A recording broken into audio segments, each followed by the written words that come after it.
The year is 1440. You live in the quiet rolling fields of Brittany, where the air once rang with laughter and the clang of harvest tools. Your lord, Baron Gilles de Rais, is a legend, a warrior who once rode beside Joan of Arc, saving France from ruin. But now, the laughter has died. The forests have gone silent. Children, mostly boys, are vanishing, one by one, as if the earth itself has swallowed them whole. Whispers grow like a sickness. People speak of screams in the night, of torches flickering in the chateau's highest tower. And soon, the truth will claw its way into the light. A truth so vile, it will transform a national hero into one of the most monstrous figures in human history. Born in 1405 into one of the most powerful and wealthiest families in Brittany, Gilles de Rais seemed destined for a life of unparalleled prestige. His lineage traced back through generations of formidable warriors and influential lords. Imagine the opulence of his childhood: sprawling estates, formidable castles, a retinue of servants attending to his every whim. From his earliest days, Gilles was trained in the arts of chivalry, warfare, and courtly etiquette. He learned to ride a war horse, wield a sword with deadly precision, and command respect with his imposing presence. His education, though centered on martial prowess, also included letters, Latin, and music, preparing him for a life at the pinnacle of French society. He was, by all accounts, exceptionally intelligent, possessing a sharp mind and a charismatic personality that drew others to him. The early years of his life were characterized by privilege and promise, a golden age that showed no hint of the darkness that would later consume him. He inherited immense wealth and vast lands at a young age, becoming one of the richest men in France. This early exposure to absolute power, unfettered by genuine accountability, would prove to be a dangerous seed, planted in fertile, untamed ground. The defining chapter of Gilles de Rais's early life, the one that cemented his place in legend, was his extraordinary alliance with Joan of Arc. In 1429, at the height of the 100 Years' War, a peasant girl emerged, claiming divine guidance to save France from English domination. Gilles, a seasoned warrior barely in his early 20s, recognized her extraordinary conviction and joined her cause. He became one of Joan's closest companions, her trusted lieutenant, fighting beside her in pivotal battles. You can almost see him now, a towering figure in shining armor, leading charges, inspiring courage, a lion of Brittany fearlessly defending his homeland. He was instrumental in lifting the siege of Orléans, a turning point in the war, and participated in the campaign that led to the coronation of Charles VII at Reims. His courage was undeniable, his loyalty to Joan unwavering. He was seen as a national hero, decorated with the highest honors, his name sung in celebratory verses across France. At this point, Gilles de Rais was not merely a noble, he was a legend, a paragon of chivalry, a man who had touched greatness and walked alongside a saint. This was the peak of his earthly glory, a time when his reputation was untarnished and his future seemed boundless. Yet, the seeds of his later madness were already present, dormant beneath the veneer of heroism, waiting for the right conditions to sprout. The glory, however, was tragically short-lived. The capture and subsequent execution of Joan of Arc in 1431 profoundly shook Gilles. Her burning at the stake, a cruel spectacle, left him deeply scarred and disillusioned with the world, the church, and perhaps even with God. The pure, righteous cause he had fought for seemed to unravel, replaced by political maneuvering and betrayal. After Joan's death, Gilles slowly withdrew from public life. He resigned his military command, abandoning the battlefield that had once defined him. The transition from war hero to civilian life was not kind to him. He found the mundane affairs of peace unsatisfying, lacking the intensity and clear purpose of battle. This emotional turmoil was exacerbated by his extravagant lifestyle. Despite his vast inherited wealth, Gilles began to spend money at an astonishing, reckless pace.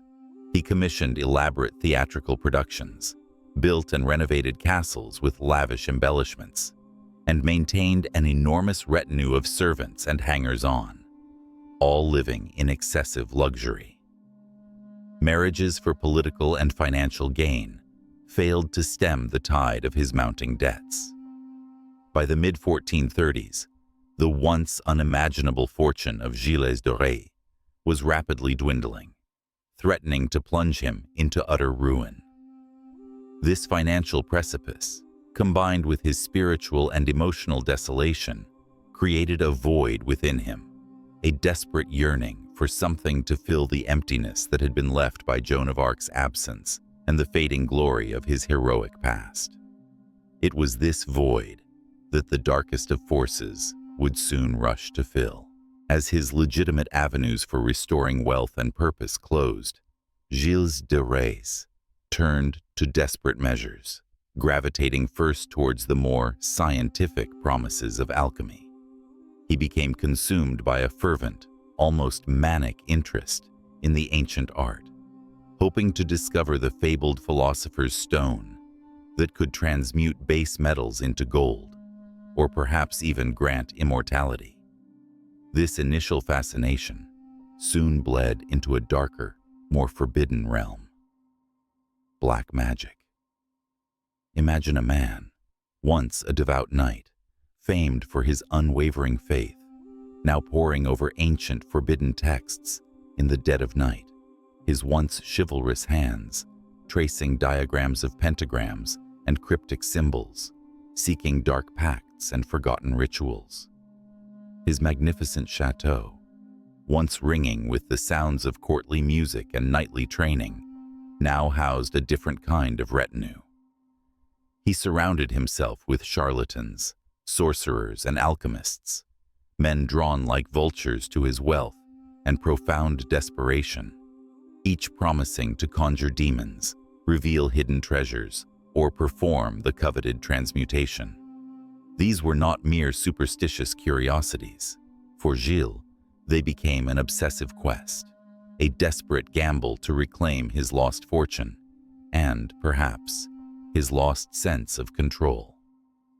His mind, once honed by military strategy and the clear-cut morality of the battlefield, was now adrift in a sea of esoteric nonsense, clinging to any promise of salvation.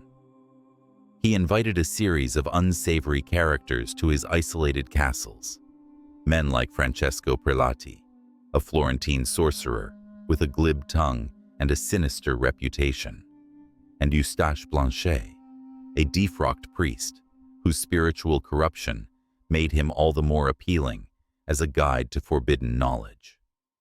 Prelati, with his polished demeanor, captivated Gilles with tales of powerful spirits and hidden lore, while Blanchet, exploiting his former sacred office, lent a perverse veneer of legitimacy to their illicit practices.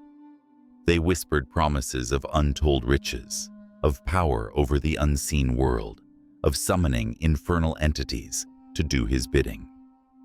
These men became his confidants and collaborators, feeding his growing desperation with ever more elaborate rituals and arcane practices. Night after night, in secluded candlelit chambers deep within his castles, Tiffauges, Champtocé, Machecoul, Gilles presided over these strange assemblies. The air grew thick with the cloying scent of exotic incenses, mingled with the metallic tang of blood offerings, the bitter aroma of arcane herbs, and the heady fumes of potent, mind-altering concoctions. He meticulously followed their instructions, tracing intricate sigils on the floor, reciting incantations in Latin and other dead languages, his voice sometimes trembling with fear, sometimes thrumming with a manic zeal. Gilles, convinced of his divine right and driven by a profound sense of entitlement that now bordered on delusion, truly believed these dark arts held the key to his salvation, a way to restore his former glory and mend his shattered finances. He performed elaborate ceremonies, invoking demons with names that chilled the blood. Beelzebub, Prince of Demons; Belial, Spirit of Lawlessness; Satan himself. He offered solemn vows of devotion, promising future sacrifices in exchange for immediate gratification. These rituals often involved gruesome preparations, the slaughter of animals, and the collection of their blood, all performed under strict astrological alignments and amidst an atmosphere heavy with oppressive dread. You can almost feel the stifling atmosphere in those secret rooms, thick with incense and the stench of arcane substances, as the once heroic Baron descended deeper into a self-made inferno, his soul ensnared in a labyrinth of his own making. The desperate yearning for restoration had twisted into a monstrous hunger, a willingness to cross any boundary. But these were mere rituals. The true horror was yet to emerge, as the demands of these dark arts escalated far beyond symbolic offerings. The transition from mere occult obsession to horrific reality was gradual, insidious, and terrifyingly logical within the twisted framework Gilles had constructed for himself. The charlatans and magicians surrounding him, ever attuned to his desperate yearning for quick results and escalating demands, assured him that the most potent offerings, the most powerful catalysts for compelling demons and achieving his desires, were innocent lives. Not just any lives, but those of young children. Their purity, they claimed, possessed a unique and unspoiled spiritual energy, a potent, unsullied force that could compel the most recalcitrant infernal entities and unlock the deepest secrets of alchemical transmutation. They painted vivid pictures of ancient grimoires, whispering how certain dark spirits were especially susceptible to the blood and breath of the undefiled, promising that such a sacrifice would guarantee success where animal offerings had failed. Initially, perhaps, Gilles recoiled at such monstrous suggestions. The ghost of his knightly vows, a faint echo of the man who had fought alongside Joan of Arc, might have stirred within him. The very idea of harming a child, let alone ritually sacrificing one, would have been anathema to the Christian faith he once championed, a horrifying perversion of every principle he had ever sworn to uphold. But his desperation was absolute, a gaping maw that consumed all reason and morality. His belief in his own invincibility, coupled with the profound disillusionment he felt after Joan's tragic death and his crushing financial ruin, had corroded his soul, making him uniquely vulnerable to these insidious whispers. He had already descended into forbidden arts, polluted his sacred oaths, and embraced blasphemy. What was one more transgression if it promised salvation from ruin? The men like Prelati and Blanchet skillfully exploited this internal conflict, slowly chipping away at his conscience, rationalizing the unthinkable with convoluted theological arguments and appeals to ancient forgotten powers. They convinced him that conventional morality was a construct for lesser men, that a baron of his stature, chosen by fate, operated under a different, more ancient code, where the ends justified the most extreme means. He began, slowly, insidiously, to act upon these dark injunctions. The first disappearances were likely isolated incidents, experiments carried out in the utmost secrecy, perhaps under the guise of an apprenticeship or an opportunity for a poor family's child. He might have started with a single child, a grim test of the efficacy of these abhorrent theories, a tentative step into the abyss. The act itself would have been shrouded in a terrifying mix of fear, morbid curiosity, and manic hope. But once the barrier was broken, once he crossed the threshold of human decency and committed the first unspeakable act, there was no turning back. The floodgates of depravity opened, and the very act of transgression seemed to fuel a deeper, more insatiable hunger within him. The initial shock gave way to a chilling sense of empowerment, a confirmation, in his twisted mind, that he was indeed tapping into forces beyond mortal comprehension. His magnificent chateau, once symbols of noble power and artistic patronage, transformed into a macabre stage for his unspeakable acts. The same walls that had echoed with the laughter of his lavish court and the sounds of nightly training now swallowed screams. The lavish theatrical productions he so adored, filled with beautiful boys and exquisite costumes, took on a chilling new meaning, providing a convenient and tragically ironic cover for his increasingly sinister appetites. Young boys, often recruited under the pretense of joining his acting troupe or serving as pages in his esteemed household, found themselves drawn into a nightmare. The beauty and innocence he ostensibly celebrated in his plays became the very fuel for his monstrous rituals. His vast retinue of servants, numbering in the hundreds, became either unwitting facilitators, blindly executing orders and preparing sacred chambers, or coerced accomplices, bound by fear for their own lives and positions, their silence purchased with gold or secured by terror.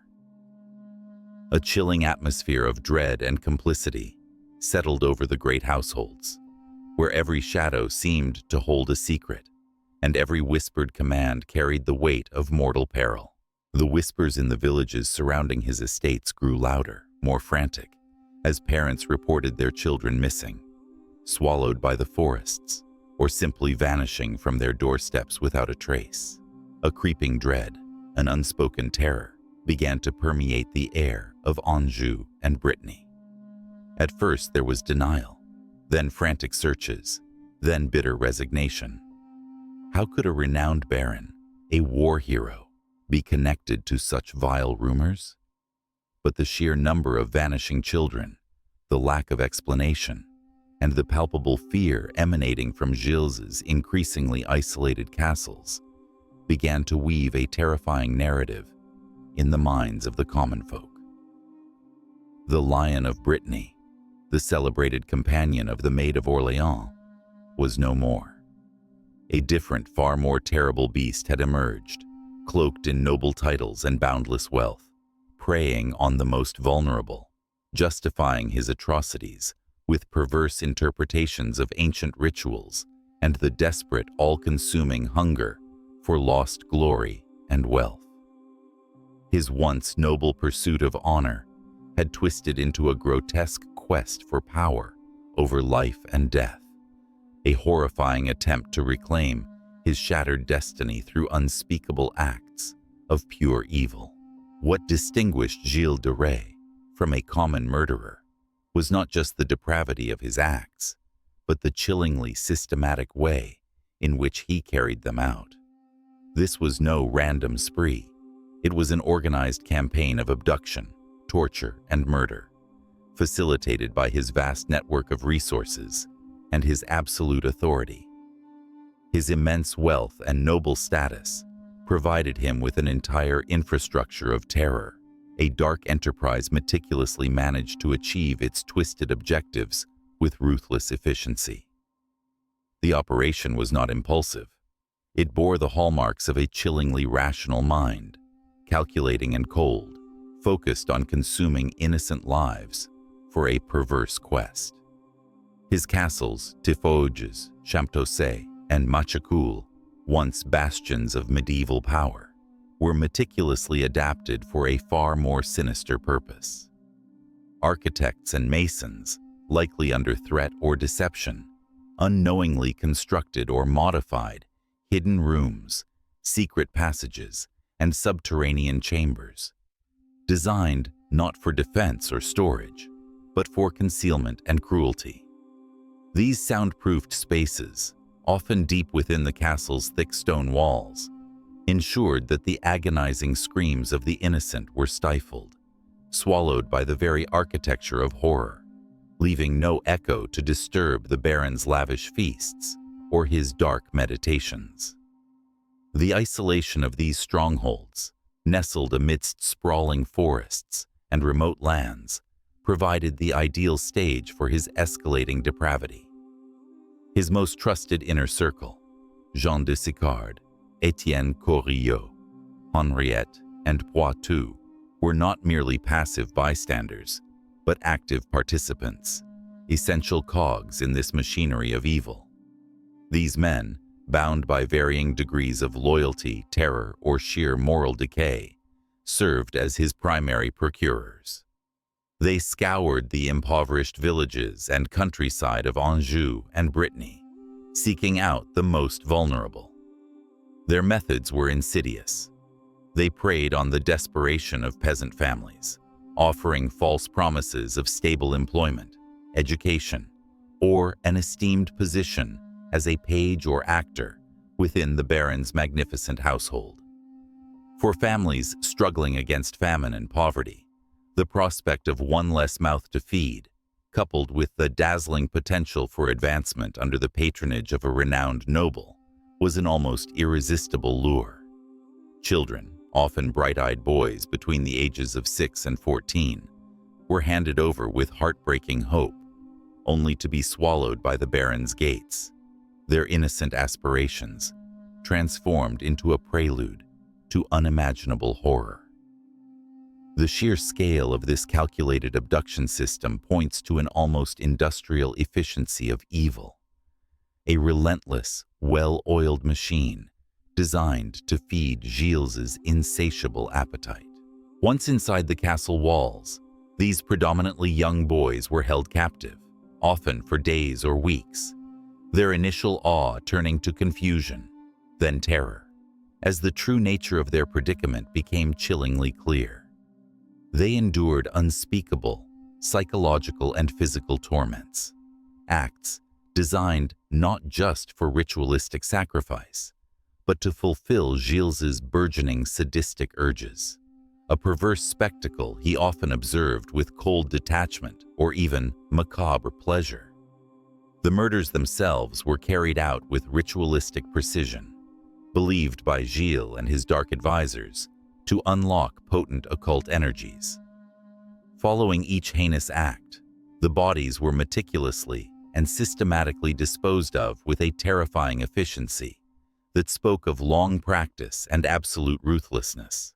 Some were burned in specially modified castle fireplaces, reducing them to ash. Others were buried deep within secret cellars or consecrated grounds, beneath flagstones or hidden vaults. Still others were dismembered and scattered in remote, unmarked graves across his vast, desolate estates, disguised as animal remains or simply left to the elements, ensuring that no trace remained to connect them back to the Baron or his accomplices. This relentless effort to erase all evidence underscores the deliberate, premeditated nature of his crimes, transforming his barony into a vast, silent charnel house.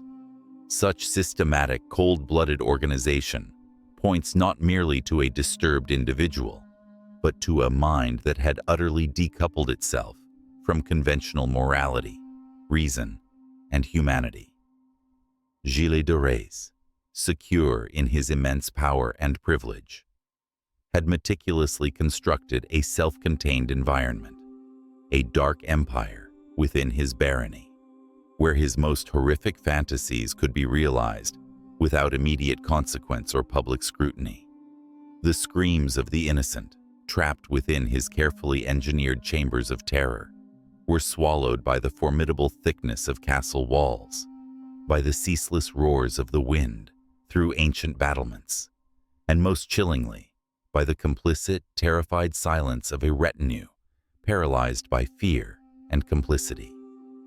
This was not a hidden aberration, but a horror woven into the very fabric of his vast estates, a monstrous secret festering beneath the veneer of medieval grandeur and noble authority, sustained by the absolute terror he inspired in all who served him or lived within his shadow. As months turned into years, the sheer number of vanishing children could no longer be ignored. The dark secret, previously a whispered shadow, began to take on a terrifying, tangible form across the villages of Anjou and Brittany.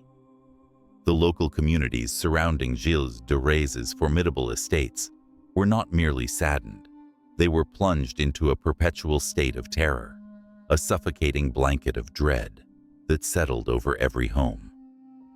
Imagine the parents, their faces etched with not just grief, but an enduring, gnawing fear, their eyes hollow from sleepless nights spent searching, calling out into the deepening twilight for their lost sons, their lost daughters, only to find nothing but cold silence, a chilling echo where laughter and play once resonated.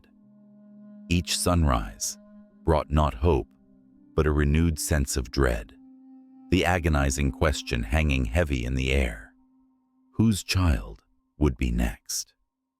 The official records of missing persons from this period, though incomplete and often downplayed by fearful local authorities, hint at dozens, possibly hundreds, of children who disappeared without a trace. These were not isolated incidents, random misfortunes in a hard age. The pattern was unmistakable, chillingly precise. Young boys, predominantly, often lured by deceptive promises of stable employment, education, glittering gifts, or the irresistible allure of the Baron's magnificent castles, and the prospect of becoming a page or a member of his theatrical troupe, simply vanished after entering his vast domain. The Baron's procurers, seemingly benevolent envoys, were masters of exploiting the desperate hopes of impoverished families, turning the dream of a better life into an unspeakable nightmare. Fear, cold and insidious, spread like a plague through the hamlets and isolated farmsteads, paralyzing the villages in its grip. Life transformed. Parents, once quick to send their children to play in the sun-drenched fields, now kept them indoors, their homes becoming fortresses against an unseen enemy. Doors were bolted at dusk, windows shuttered, and children warned with grim severity never to wander far, never to speak to strangers, never, under any circumstance, to approach the Baron's land. The vibrant innocence of childhood was replaced by a pervasive anxiety. In hushed tones, behind cupped hands and locked doors, people whispered stories of a monster residing in the castle, a dark lord who demanded a terrible toll. These whispers, however, were more than just local gossip or superstitious tales spun around crackling fires. They were accusations, carefully veiled and terrifyingly accurate, born of observation and gut-wrenching experience. But who dared to challenge a baron of such immense power, a former national hero, a revered companion of Joan of Arc, a man whose family lineage intertwined with the highest echelons of French nobility? His connections were vast, his influence seemingly limitless. The very institutions designed to protect the innocent, the local church, the regional nobility, even the distant royal courts, all seemed paralyzed, hesitant to confront a figure of Gilles's stature. To speak out was not just to risk one's livelihood, but one's very life, or the lives of one's remaining family. The weight of his reputation, amplified by the terror he wielded, silenced dissent before it could even form. This collective fear and the resulting inaction created a vast, gaping void of accountability, allowing Gilles de Rais to operate with near impunity, for years, emboldening his depraved acts and deepening the abyss into which he had fallen. The silence of the fearful became a shroud, covering the terrible truth that festered, unseen, but deeply felt, within the walls of his formidable strongholds. Yet, even the most powerful darkness cannot remain hidden forever. The sheer volume of lost lives was beginning to exert an undeniable pressure against the fabricated veneer of peace, a silent scream building towards an inevitable crescendo. The web of secrecy, though vast, eventually began to unravel. The sheer scale of the disappearances, now impossible to ignore, combined with Gilles' increasingly outlandish behavior and unchecked financial ruin, eroded his untouchable aura, finally attracting the attention of higher authorities. His lavish lifestyle had become a desperate drain on his wealth, forcing dubious dealings and alienating allies. This vulnerability, coupled with the persistent loss of life, meant catalysts accumulated into an undeniable pattern, cracking the silence. One catalyst came from a local priest, Jean Le Ferrand, whose own choristers were being targeted. Driven by pastoral duty and personal agony, Le Ferrand dared to voice a formal complaint, risking everything. Crucially, leverage also arose from a dispute over church property between Gilles and the formidable Bishop of Nantes, Jean de Malestroit. Gilles had encroached upon church lands. This provided the bishop with a legitimate pretext to investigate the baron's affairs more broadly, a strategic move to chip at his foundation without directly leveling unspeakable murder charges. Imagine the immense pressure and pervasive fear on these early investigators.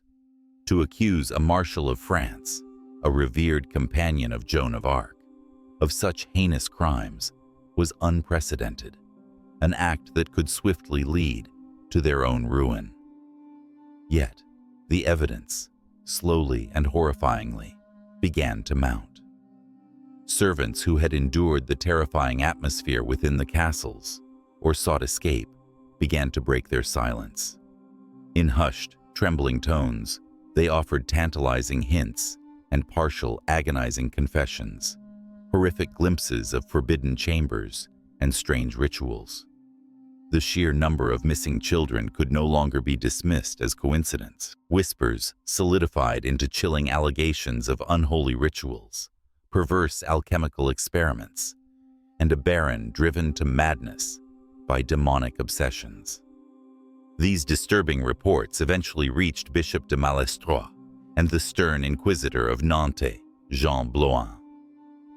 Empowered by the church, these men began a formal ecclesiastical inquiry, meticulously gathering testimonies from terrified villagers and reluctant household members, their loyalty fractured by fear and guilt.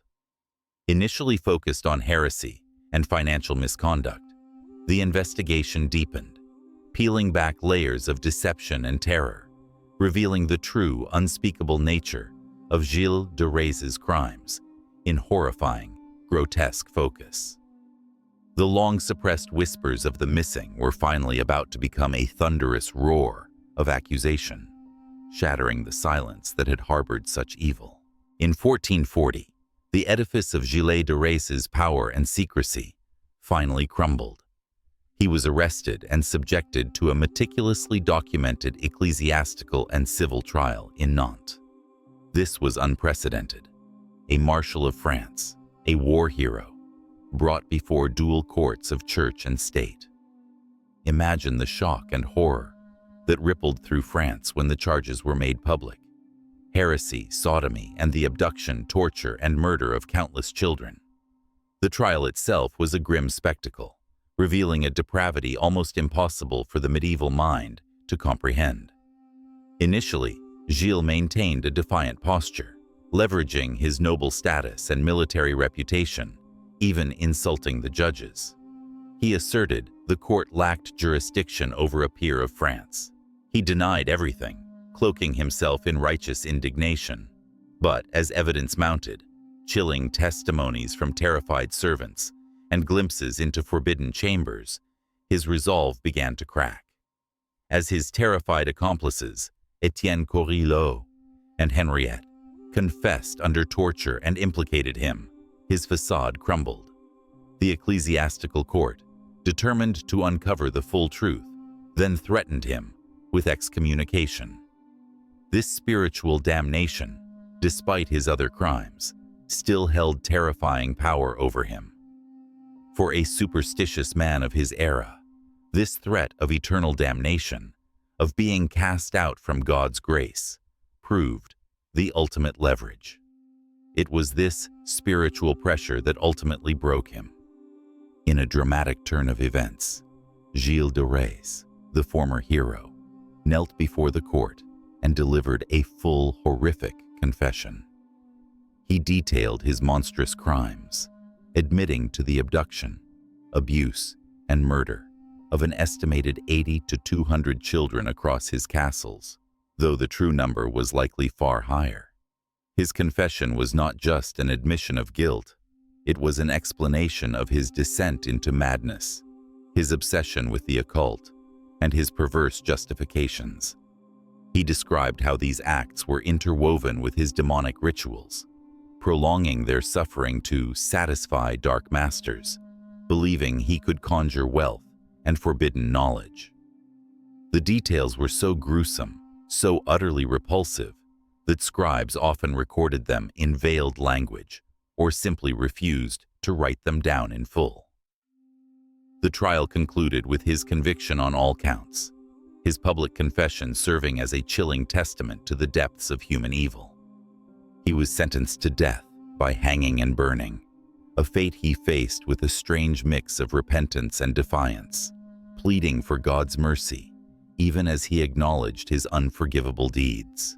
On October 26, 1440, Gilles de Rais was executed in Nantes, his body first hanged and then consumed by flames.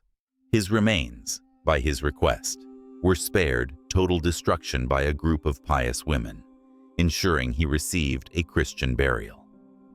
Thus ended the life of a man who embodied the most profound contradictions of his age.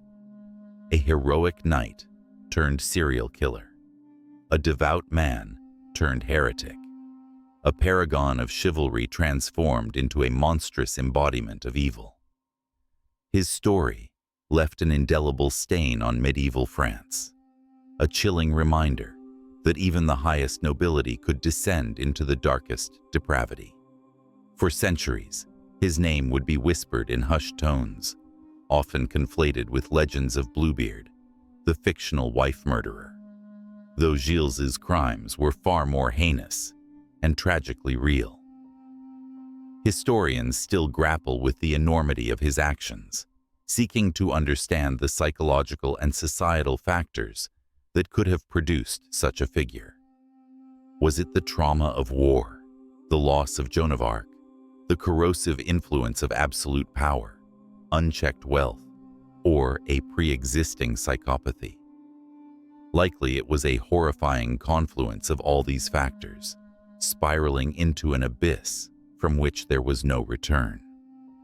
Gilles de Rais remains a stark and disturbing figure in the annals of criminal history, a testament to the chilling truth that evil can wear the mask of heroism, and that the shadows cast by unchecked power can sometimes consume even the brightest of lights.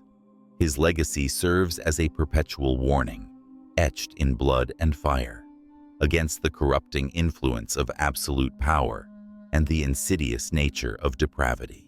If this journey through the darkest corridors of history intrigued or shocked you, hit that like button to let us know. And don't forget to subscribe and ring the notification bell for more deep dives into history's most compelling and often disturbing figures. Let us know in the comments. What other historical mysteries or infamous characters would you like us to explore? From the battlefields where he fought alongside a saint, to the hidden dungeons where he committed unspeakable atrocities, the life of Baron Gilles de Rais is a harrowing saga of transformation, from hero to monster. His story doesn't just chronicle a series of crimes. It reflects a profound breakdown of morality, a perversion of power, and a chilling reminder of the darkness that can lurk within the human heart. Thank you for joining us on this exploration of one of history's most infamous figures. Until next time, keep exploring the past, but always remember to learn from its most terrible lessons.